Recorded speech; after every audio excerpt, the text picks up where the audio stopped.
A French director walks into Hollywood with a script about a taxi driver, an orange-haired alien woman who speaks gibberish. This is Leeloo Dallas Multipass. Costumes by a haute couture designer, and a plot to save the universe with the power of love. Sounds like career suicide, right? Well, that French director was Luc Besson, and as he put it, I knew the odds were brutal, 50% chance I'd never work in cinema again. A funny sci-fi, born in France, dressed by Jean-Paul Gaultier, led by a woman who speaks a language no one understands? That's not a safe bet. It's a revolution. Today, we're diving deep into The Fifth Element, a movie that shouldn't have worked, but became one of the most visually stunning and beloved sci-fi films ever made. From casting nightmares to lawsuit battles, from a language created from scratch to costumes that redefined fashion in cinema, this is a story of how Luc Besson bet everything and won. Let's start with the wild casting journey. When Besson first envisioned Korben Dallas, he had his sights set on Mel Gibson. Their offices were side by side at Warner Brothers, and Gibson would stop by almost daily saying he was still considering the role. After months of back and forth, the Braveheart star politely declined. Rumor has it the paycheck wasn't big enough for an A-lister of his caliber. Besson only had one other actor on his shortlist, Bruce Willis. Lucky for everyone, Willis knew Demi Moore, and during a meeting at her house, Moore told Willis about Besson's project. Willis was so intrigued he actually took a significant pay cut to make it happen. But Willis wasn't the only action star circling the part. Sylvester Stallone was also interested, though Besson quickly dismissed the idea. He was reportedly extremely annoyed by the very thought of the Italian stallion in his Fifth Element. And here's where it gets really interesting. Prince was considered for multiple roles and actually turned down the film because he found the costumes too effeminate. Jamie Foxx was also in the running but was deemed too muscular for the character Besson had in mind. But the casting adventures didn't stop with the male leads. The search for Leeloo went through several fascinating possibilities before Milla Jovovich landed the role. Costume designer Jean-Paul Gaultier once mentioned Julia Roberts as an early option. Can you imagine the pretty woman actress with curly orange hair clutching a multipass? Elizabeth Berkley from Showgirls also came close to landing the role before things fell through. Ultimately, it was Jovovich's unique mix of strength, innocence, and raw energy that defined the character, cementing her place at the heart of the film.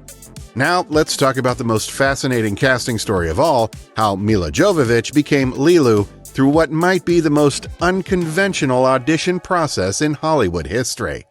The search began in New York, where 18-year-old Jovovich first met Besson. She arrived heavily styled, green eyeshadow, platform shoes, mini dress, nervous but confident. Besson remained unconvinced. Weeks later, fate intervened at the Chateau Marmont in Los Angeles. Besson spotted Jovovich by the pool, but this time she looked completely different.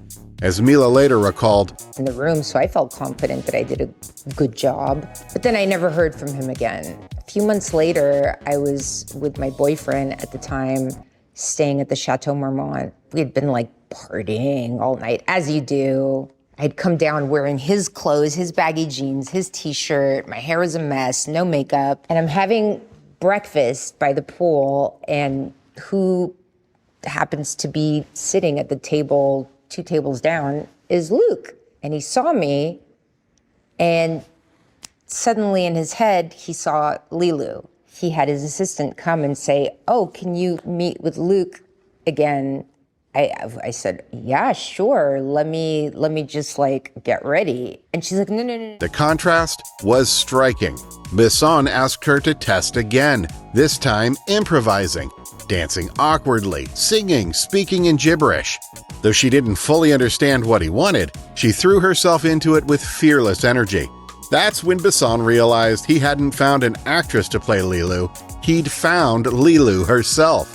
The connection was so strong that Besson would eventually marry Jovovich, divorcing his then-wife who played the Diva singer in the film. What made The Fifth Element truly revolutionary wasn't just its story, it was how it looked. This was science fantasy, not hard sci-fi. A colorful mashup of spaceships, ancient prophecies, and mystical elements wrapped in the clothes of a futuristic blockbuster. Here's what's incredible. Most of what you see on screen was built physically. Sure, digital effects were used, but sparingly compared to modern standards. From Jean-Paul Gaultier's outrageous costumes to massive sets like Korben's cramped apartment and the floating opera house, the production relied on practical effects, miniatures, and elaborate set design. Even the bustling future New York with its flying taxis involved enormous amounts of miniature work and optical tricks, not just computers.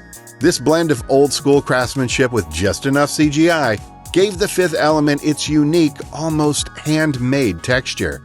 It feels tangible while bursting with imagination, which is why it still holds up visually today. But here's something most fans don't know. The Fifth Element almost got shut down by a massive lawsuit. While Besson claimed the story came from his teenage imagination, the film shares serious DNA with The Incal, a graphic novel by legendary artist Moebius and filmmaker Alejandro Jodorowsky. Moebius actually worked on the film as a designer, but Jodorowsky saw it differently. He claimed Besson had stolen too much and dragged him to court. That's where it gets really wild. Moebius joined the lawsuit against Besson, even though Besson had already paid and credited him for his work. The judge basically looked at Moebius and said, "You cash the check, my friend. Case closed." Some fans believe Jodorowsky lost his shot by pulling Moebius into the fight. Others think Moebius felt guilty about being rewarded while Jodorowsky was left empty-handed. Either way, this legal battle left fans split. Is The Fifth Element a Hollywood remix of The Incal or its own original masterpiece? Speaking of world building, let's talk about aliens. The Fifth Element has plenty of extraterrestrial life, but only a few species have real backstories, and they're fascinating. The Mondoshawan are towering golden beings who arrive in Egypt in 1914, warning that war is coming and that the elemental stones aren't safe. They hand the priest a key and the command to keep the knowledge alive for generations. 3 centuries later, they return only to be ambushed near Jupiter by Zorg's mercenaries. Out of all those golden giants, only one survivor remains, the Fifth Element herself. Behind the scenes, early designs had them as bald, leathery, even worm-like creatures. Thank goodness we got the iconic armored giants instead.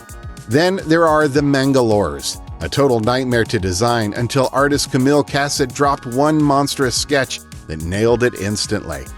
Early concept art had them in different colors, black, blue, completely different from the greenish brutes we know today. Fans have noted that they're basically a hybrid of Klingons, Sontarans, and Warhammer orcs. Brutal, arrogant, and dumb as rocks. And let's not forget the Diva Plava Laguna, whose name literally means Blue Lagoon in Serbian and Croatian. She was inspired by a resort in Croatia where Besson vacationed, and her impossible singing voice required technological manipulation to achieve those alien fast note changes. One of the most intriguing elements is the divine language that Leeloo speaks. This is Leeloo Dallas Multipass. Besson created this ancient tongue, with Jovovich contributing additional words.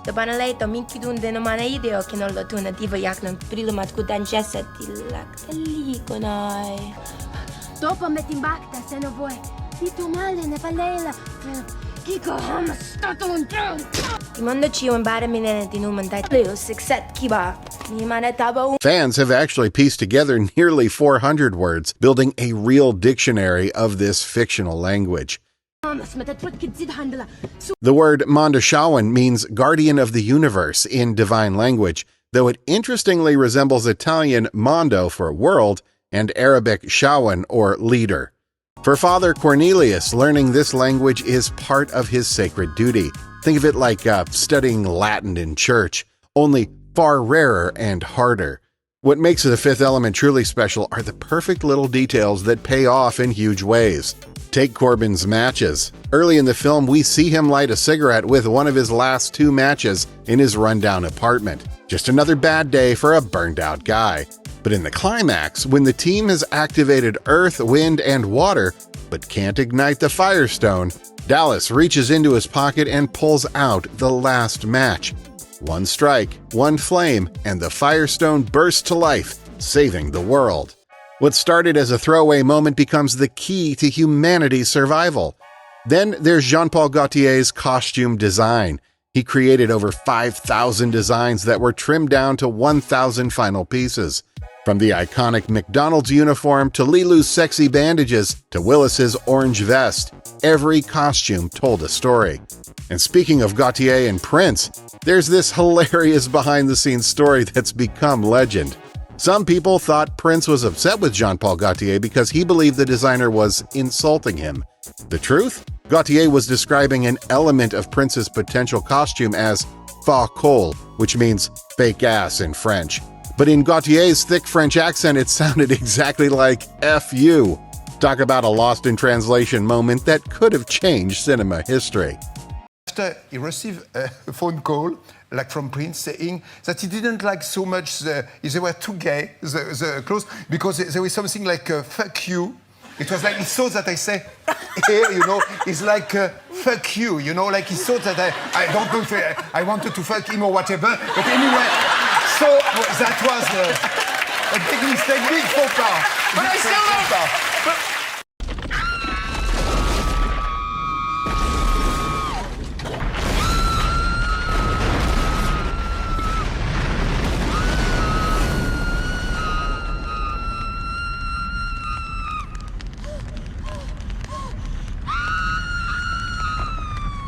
But let's talk about the performances that made this movie legendary.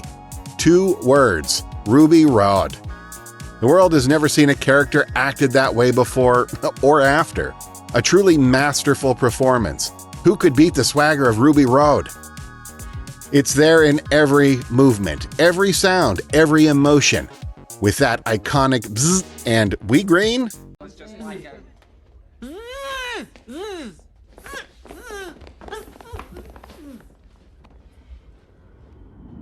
Chris Tucker didn't just play a character, he created a phenomenon. Though Prince was the first choice for Ruby's role, fans all over the world agree that Tucker's performance is unparalleled.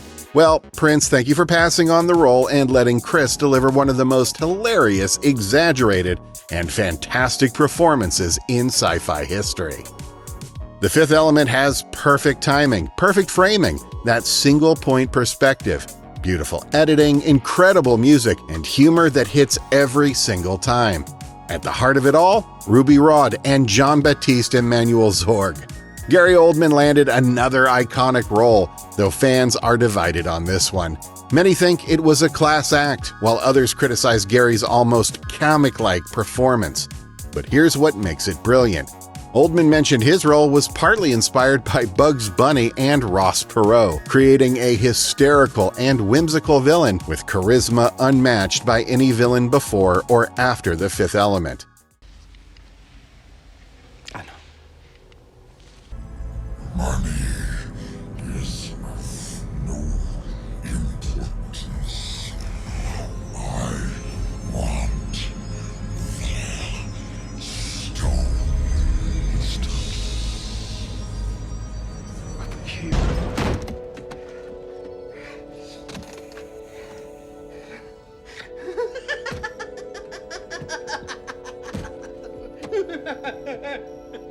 They're not here. Oh no. There's this comment floating around the internet that perfectly captures Oldman's range. Gary Oldman's such a good actor that you could be Gary Oldman, I could be Gary Oldman, your mother could be Gary Oldman, your dog could be Gary Oldman. Never underestimate the Oldman. And honestly, there's a 50% chance Gary Oldman is watching this video right now. And here's a fun detail about Zorg. There's a moment where he nearly dies choking on a cherry, saved only when he coughs it onto his pet. Despite mixed critical reception initially, The Fifth Element has become an undeniable sci-fi masterpiece.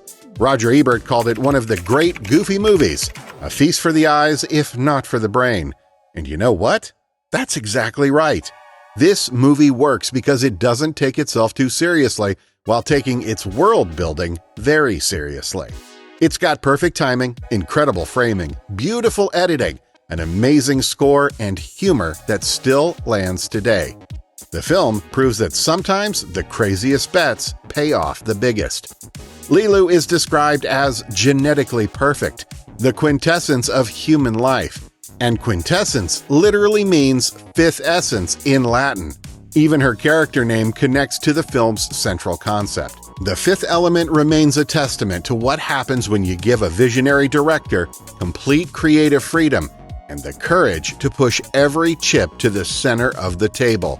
It's a fairy tale disguised as science fiction, a love story wrapped in spectacular action, and proof that sometimes the most unlikely projects become the most beloved. So next time you watch it, remember, you're not just watching a movie, you're experiencing a revolution that almost never happened. And isn't that the most beautiful thing about cinema? The stories that shouldn't work, but somehow become timeless.